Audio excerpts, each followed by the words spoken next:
گیا ہے کہ عدت میں جو عورت ہے وہ ناک میں کوئی زیور پہن سکتی ہے یا چوڑی وغیرہ کیا پہن سکتی ہے؟ جی نہیں، عدت ایک عورت کا اگر خامند فوت ہو جاتا ہے تو اس کو حکم ہے کہ وہ سوگ منائے گی 4 مہینے 10 دن، یا اگر حاملہ ہے تو جب تک اس کے ہاں بچہ پیدا نہیں ہو جاتا وہ سوگ منائے گی۔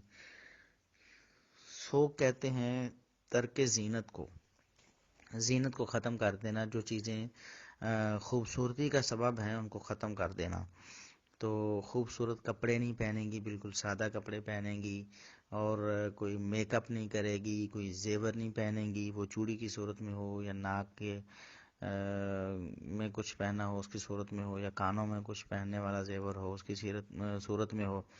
زیور بالکل کوئی بھی نہیں پہنے گی وہ، اور کپڑے بھی سادہ پہنیں گی، اور بار بار نہانا ایک ہے ضرورت کے طور پر نہانا، جسم سے بدبو وغیرہ آ رہی ہو یا سخت گرمی میں جسم کو ٹھنڈک پہنچانے کے لیے نہانا، یہ تو مستثنیٰ ہے اسے۔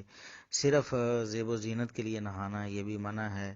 اسی طرح بالوں کو خوبصورت انداز سے ترتیب دینا اور ان کو جوڑے وغیرہ بنانا یہ بھی منع ہے۔ کوئی بھی زینت عورت ان دنوں میں اختیار نہیں کر سکتی۔